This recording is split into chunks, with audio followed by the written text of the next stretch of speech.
You've heard the buzz. You know that artificial intelligence is reshaping industries, equipment finance included. In today's podcast, which is part of a series in partnership with Tomorrow Zone, Deb Rubin interviews Jen Kronberger about how leaders can balance AI adoption with human-centric leadership strategies. Jen Kronberger is the founder of the Human Leadership Institute, a four-time TEDx speaker, compassionate leadership expert, and culture change consultant. Her clients have included Nike, Procter& Gamble, Lockheed Martin, and the U.S. Department of Defense. Kronberger holds certifications from Harvard Business School, Cornell, and Yale, and is a member of the Forbes Coaches Council. Many of you are familiar with Deb Rubin, who is the founder and CEO of Tomorrow Zone, a consulting firm inspiring both futuristic thinking and action to innovate in equipment finance and beyond. Fluent in speaking both tech and equipment finance, Tomorrow Zone partners with smart leaders to reveal the big picture, see the future state, and create roadmaps to get there. Digital transformation can be tricky. Tomorrow Zone helps you shape your future and take wise action now for short-term wins and long-term scalability. Before Deb and Jen begin, I want to tell you about Monitor Suite, the data, research, insights, and information to power better business decisions. There is no content resource for equipment financiers of all levels that can make this kind of weekly impact on your business and in your career. For more information, visit www.suitebymonitor.com. I also want to thank today's podcast sponsor, Stripe's Leadership Program. Stripes is the premier leadership development program for the equipment finance industry. This recently revamped 6-month program launches with a 3-day in-person program and also includes transformational business content from notable industry executives and leadership experts, individual program coaching, working cohort groups with other Stripes leaders, outcome-driven development sessions, and much more. Learn more about the program by visiting www.stripesleadership.com. Welcome to a special episode in our Tomorrow Zone podcast series for Monitor. In this series, we are diving into the human side of innovation, and AI has been such a hot topic these days, considering the massive potential and possibility for this powerful tool set. I am departing a little bit from my usual format to do a collaborative conversation to just go below the surface on the topic. Although the advancing technology itself is super duper fascinating, the pattern that I have seen continually as I have led innovation discussions at an industry level over the past decade, including 50 distinct trend scanning sessions with leaders, 15 virtual industry innovation roundtables, and numerous other events with equipment finance professionals, such as Monitor's amazing live streams and in-person events. No matter what the technology context or innovation advance we're discussing, time and time again, we always come back to the vital importance of the human side of innovation. This episode is a conversational collaboration rather than just an interview. I really want to dive deep and explore what's possible at the intersection of performance psychology and the practical application of AI in equipment finance. So, Jen Kronberger is a dear friend of mine, and she is the founder of the Human Leadership Institute and a performance psychology expert with a very deep focus in leadership and human behavior.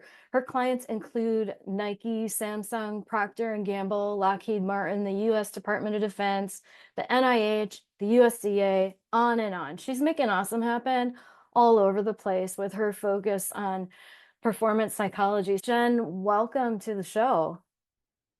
So good to be here with you, Deb. Anytime I get to talk about this stuff with you, I'm excited.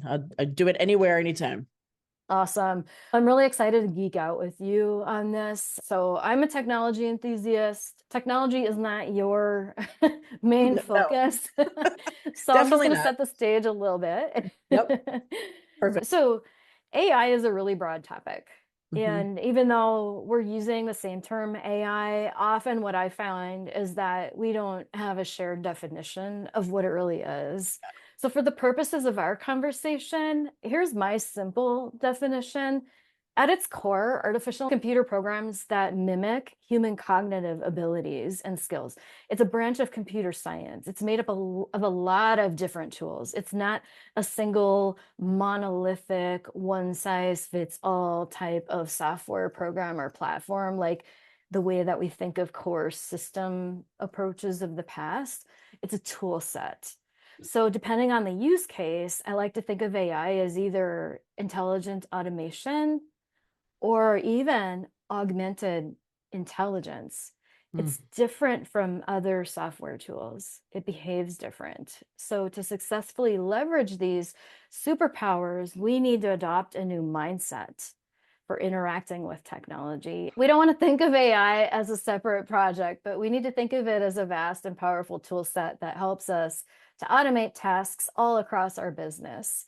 So at Tomorrow's Zone, I've been personally learning and experimenting and applying AI in my own business to solve narrow tasks since 2016. For instance, I automated my email scheduling, transcribing recordings as I was interviewing 40 different subject matter experts to write the CLFP handbook, even creating the first draft of what became the Tomorrow Zone logo. That was in collaboration with an AI. In our industry, people have been applying AI capabilities across the entire landscape of business process, whether it's automating credit risk analysis, using OCR, optical character recognition, to streamline contract management, or even AI-powered chatbots for customer support. So there are endless possibilities, but let's not forget the humans in the process.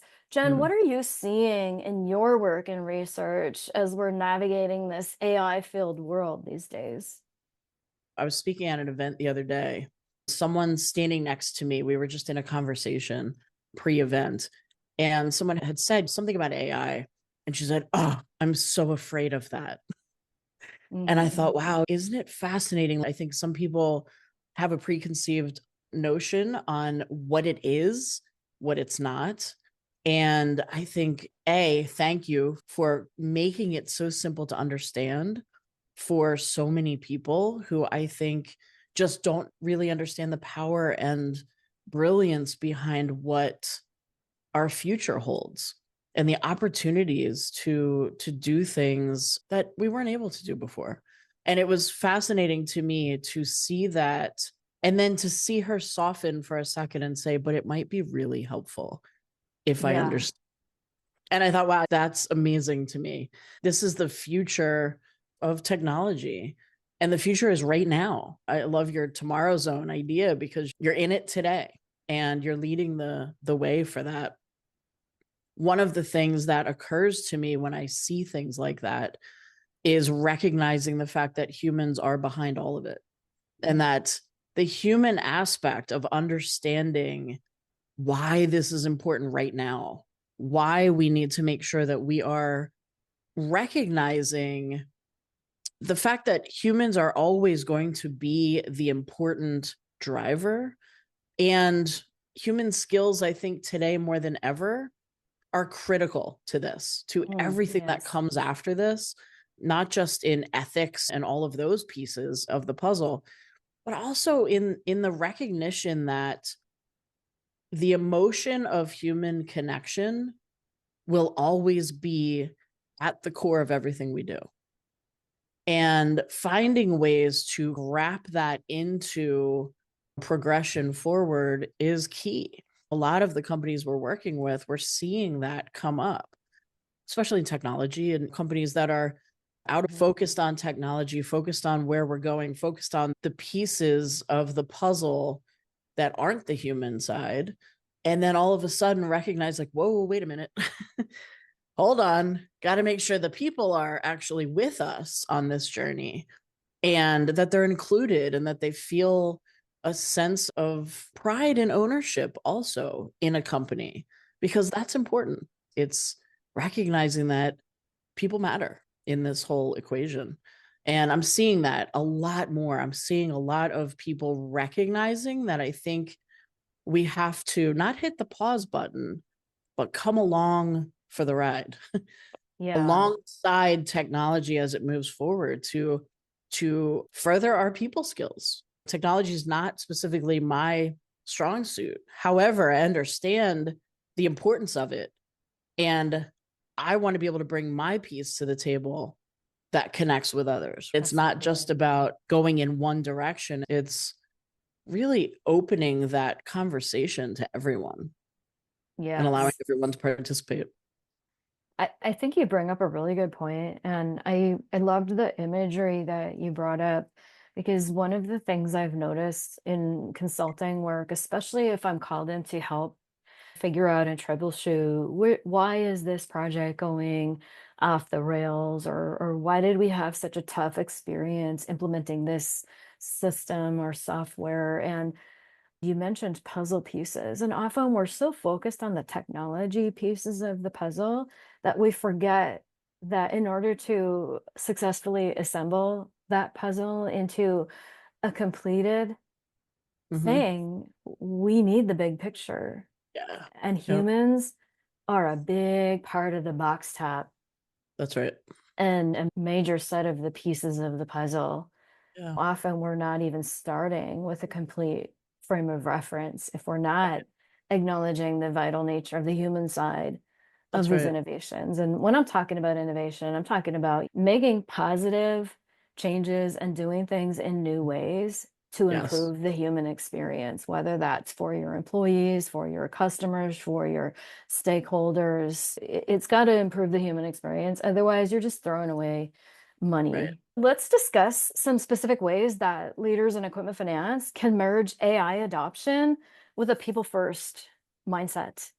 The way that we've been adopting AI at Tomorrow Zone and the way I've been doing it personally is really about leveraging these intelligent automation capabilities to take over mundane tasks that force me as a human to behave more like a robot.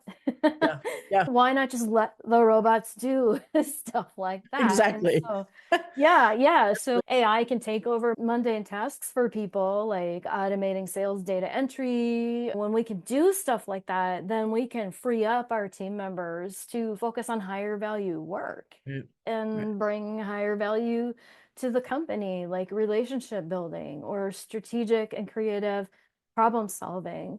When we're leveraging intelligent automation in this way, it can contribute to tangible ROI for a company, whether it's increasing deal throughput or reducing human error in repetitive tasks. If your job is to manually re-enter data from one system to another, first of all, as a human, it's not fulfilling.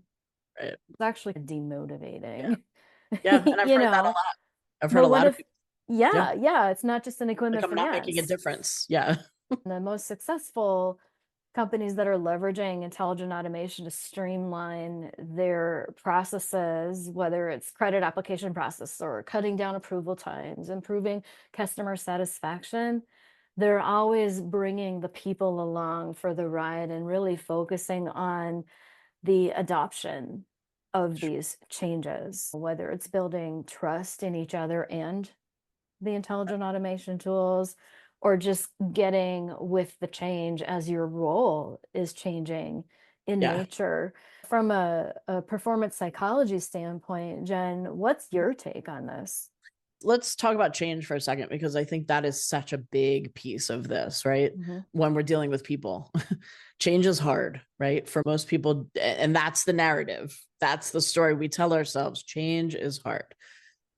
Navigating change, though, we talk about those puzzle pieces. That's probably one of the most critical pieces of the puzzle, because I've seen how companies fail. The change piece is when they don't learn how to tell their change story. Think about that for a second, right? Because change is inevitable. It has to happen in order for innovation and transformation and all of these things to happen. And we need to be able to communicate that change in order for it to work effectively. It's not so much the change, I think, that gets people hung up. It's how they feel about the change.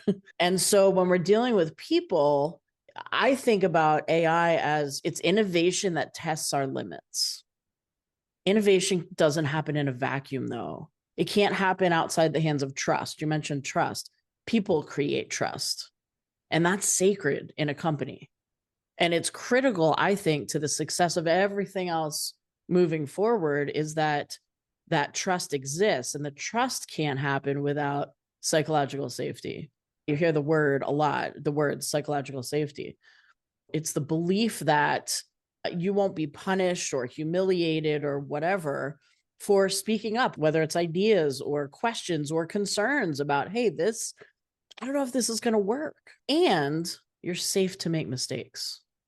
And as we know, innovation can't happen without mistakes. I think about the sports psychology background, my performance psychology, when we talk about mistakes, I can't tell you how many conversations I've had with pro athletes who that was the barrier. I am afraid to make a mistake. I get paid millions of dollars to not make a mistake. And a great example of this, I've spent a lot of time in the baseball, softball field in pro sports, and working with a pro baseball player comes to mind. The amazing part of the sport of baseball is that you're going to fail more than you're going to succeed. You think about a batting average, a great batting average these days is high 200s, low 300s out of 1,000. So it's a sport of failure. So is innovation a sport of failure until we recognize the things that we get right and we go with that, right? And so it's recognizing, as a human, am I equipped to handle failure? Can I deal with failure in a way that prompts resilience? Going back to that psychological safety, that I am safe enough to fail and get back up and try again. That's the critical piece, I think, in that recognizing that change has to happen, and change sometimes brings failure, and that's okay. In our industry, there's a lot of risk aversion naturally when we're talking about lending, finance, and a lot of regulatory constraints. Right. But when we're talking about innovation, we're often considering new breakthroughs, ways to break new ground. We're on new territory, and it involves experimentation and trying new things. It also requires a lot of learning. In Silicon Valley, they talk about fail forward fast. Right. In Tomorrow Zone, we've reframed it. Think big, start small, learn forward fast. Right. Not every idea is awesome. Yep. But we don't know until we try or until we do the experiment. And experimentation is actually a really important part of figuring out where these new, powerful, intelligent automation capabilities can actually practically fit into your business landscape to bring true business value. And so you do have to balance a targeted approach to really direct your experiments in areas that are going to generate the most value for your business, but balance that with an openness and the psychological safety that you were talking about to actually be able to get into that creative experimentation and learning zone, knowing that you're probably not going to be awesome at it Right. the first time you try it. For instance, I was just talking with someone recently, business person in the equipment finance industry, and they were sharing with me, yeah, I tried it. I tried ChatGPT and I asked it to do this thing, and it was a pretty boring answer. And oh, this is stupid, and just moved on. We had that same experience at first, but we had to learn how to prompt and ask questions and have conversations in a whole different way and provide context in a way that this machine intelligence could actually work with us and generate better outcomes.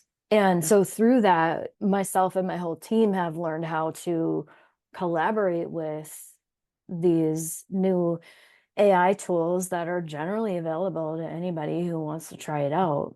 Sure. To actually get valuable results that have really moved the needle for us. It's amazing.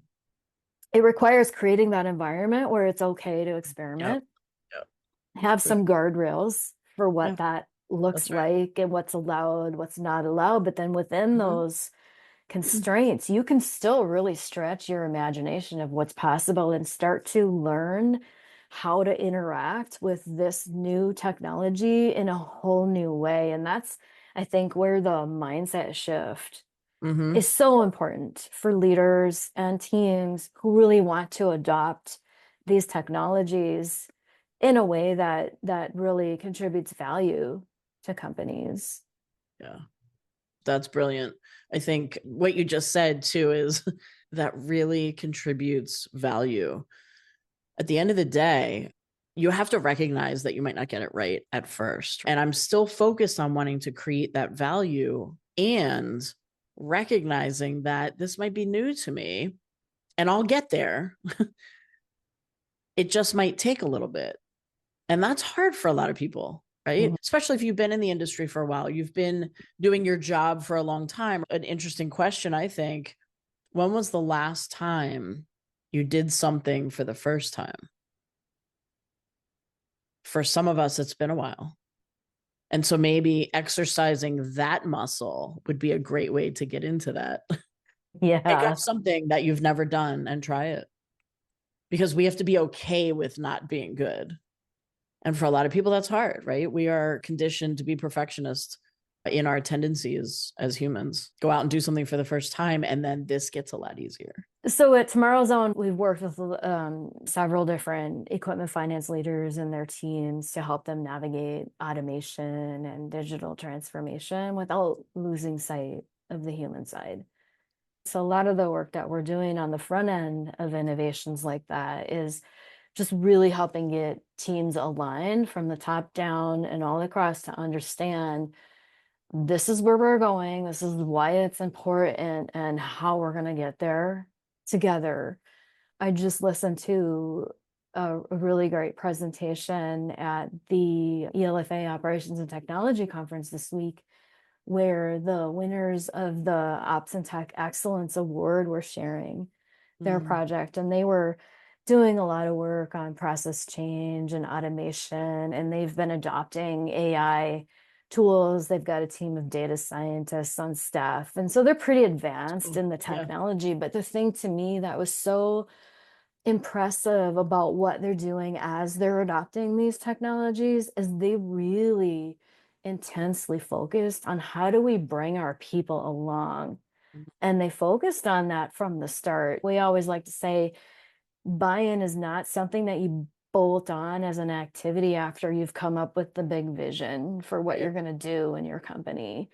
Yeah. It's all about bringing people along to be a part of shaping that vision. It's hard for people to resist something that they were a part of creating. And that really came out loud and clear in the presentation that we saw from that winning company, that the reason I think that they were so successful, there's so many ways that we can be adopting this technology to improve a variety of aspects of our business, whether it's using artificial intelligence capabilities to identify and prioritize leads to enhance your sales process and conversion rates, or to more accurately ingest information to generate document packages faster and more efficiently to serve your customers. No matter what the technology is, though, it's vital to bring people along for the ride and make sure that they understand and that they can get with the change and be a part of that change. What are some of the leadership strategies in an AI-driven world? I think you just hit on one that is really critical, and it's the inclusion piece. In order to get buy-in, like you said, people need to feel like they were a part of the process, that part of that decision or just part of the input comes from them also. I don't know if you've ever been, which I'm sure you have been, given a goal from someone else. Here's your goal, go hit it. Okay, great. That means nothing to me. I can't go after something that I didn't have part in creating internally. We talk about inspiration versus motivation, the extrinsic and the intrinsic, and all of the different pieces that come along with that. Motivation is that kind of external Let's have a raw session to get everyone up and let's go, let's get excited. And then the day after, that's completely gone. And then nothing changes, right? The idea is that we inspire people to find that motivation within. And the inspiration comes from inclusion. Let's be honest, every single human being wants to feel seen and they want to feel listened to. That is validation of our very own existence. And so because of that, I think including their voice and just their thoughts and their opinions, it doesn't mean you have to adopt that. It just means that I had a part in the conversation. It's going back to that kind of telling the story, learning how to tell the story, is that we're all a part of the story. That's how companies are really successful, when that story kind of evolves with everyone's voices in it. And that brings me to this idea of empathy and leaning into moments that we can focus on. It's okay to show up as a human being because you are. It's that simple. It's But funny, we have to keep reminding ourselves. we of do. that. We do. I think we do. But our And work makes us behave as robots sometimes. So absolutely, it does. easy And that's why I think that's critical, is the emotional side of how we operate and how we show up doesn't go away just because we have this great technology and all these things that we're focused on, or that might be our job. It doesn't make us any less human, though. And leaning into learning how to be an empathetic leader is critical. I think another piece to that too is learning how to stay curious and how to teach your teams how to stay curious. That there's a difference in how we show up in moments that might not be positive. Someone's dealing with something, or there's, hey, this didn't go well, this project, or whatever it is. It's the process of moving from judgment to curiosity. That is everything. And I think if you do that really well as a leader, your team knows that and your team feels that. And they're now feeling like, I'm not being put under a microscope. I am part of the process to also find the solution. I may have been part of the process that maybe didn't do it well, but I can also be part of the process to help find the solution. That's putting power in your own people's hands, giving them the opportunity to do all of it, not just mess it up and now someone else is going to clean it up for you. But that's that feeling of empowerment in the process. And it's the feeling of being curious instead of judging. That's hard. That's hard for a lot of people. We like to say we're not judgmental, but the person we judge the most is typically ourselves. I don't know about you, but yeah, I can beat myself up if I make a mistake. That's probably better than anyone else can. Oh, yeah. And we have to recognize that in our people, though, because people who strive for success and sometimes perfection are the first people to beat themselves up over making a mistake. And we have to recognize that, bring empathy to that, and say, hey, let's figure it out together. Let's get curious about what happened and let's ask the right questions. That's huge. I think even just those words. Yeah. Let's get curious about this. Let's get curious about this. Yeah. What are some ways that leaders can model that curiosity for their teams? I think if they can do that themselves, I think it's powerful for a leader to say, hey, here's how I messed that up. Here's a mistake I made. And here's how I got curious about it. And if they don't have an example, then that's the first problem. They need to go create one. Yeah. So I can't be the one telling we need to get curious on this if I'm not willing to do that myself. I have to be able to do it myself. And to do it with your team, how powerful is that? That's the vulnerability that we have to bring to leadership. We have to be transparent with our own mistakes and say, hey, you know what? I don't always get it. Here's something that I did. Help me get curious about it. Yeah. Help me figure it out. Powerful. That's powerful. Yeah. A lot of people are afraid that adopting these intelligent automation technologies will threaten their job security. Yeah. Yep. And we've talked about this a lot in the innovation and technology spheres, but I'm curious from a leadership psychology perspective, How are you seeing that? What are you seeing in your research? What's working for leaders that need to help their teams adopt a new way of doing things, sometimes with technologies that are on the new frontier or on the edge, that could be a little scary. We have to keep the main thing the main thing. People are always going to be at the center of being able to move these things forward and to build teams and to connect. That's never going to go away. That can't ever go away, or else we lose such a big aspect of how we build communities and connections, and how we affect other people is by being human ourselves. The right leaders, and I say this with quotes around the right leaders, are people who can recognize, again, be vulnerable enough to know that they're not perfect. No one's coming to take your job. The beauty of this is it might actually streamline what you do and how you do it, and it might make you more efficient. And what if you spent most of your time then on people and on dealing with building your teams? That would be amazing. That would be amazing. And to me as a leader, I would love that. The mindset shift of going from judgment to curiosity is that, hey, let me take a look at how could this benefit me? In what ways could I actually be a better leader by utilizing this in my life? We're really passionate about and helping leaders and professionals in our industry to get ahead by fostering a mindset of continuous learning and experimentation, curiosity, and just helping people to stay on top of what's new and what's next. I think more now than ever, human skills are going to be one of the most important things we can learn as leaders. We have to focus in on and maybe have a greater emotional intelligence than before. We have to recognize what that looks like.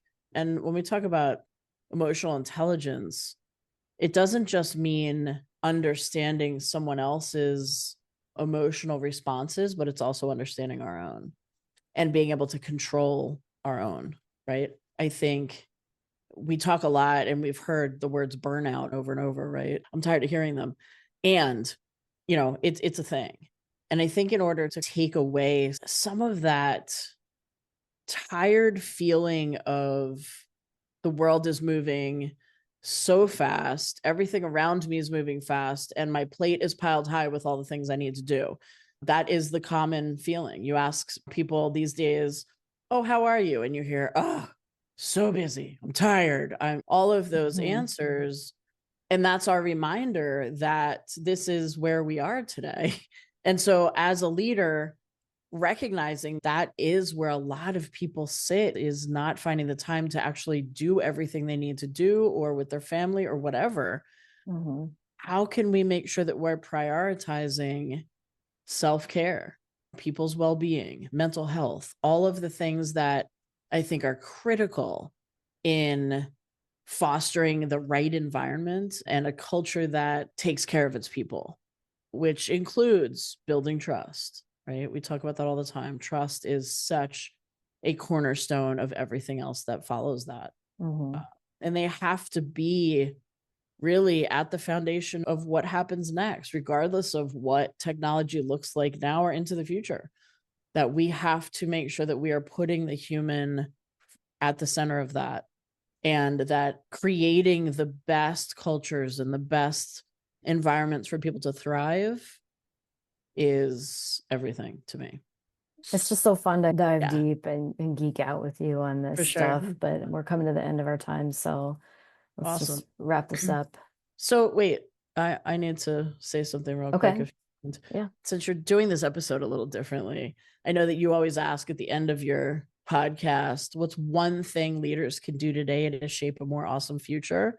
So I'm going to ask you that. I'm going to flip this around on you and see how you would respond to that. I'm sure people would be really interested, because I know I am. Awesome. Well, thanks so much for asking. It's been such a fun question, and I've learned so much from everybody who has responded to it over the years. I would say in an age of rapid change, like we're in, it's really easy to get caught up and actually burned out by the overwhelm of tactics, tools, and toys and the flood of information that's coming at us from every direction so fast.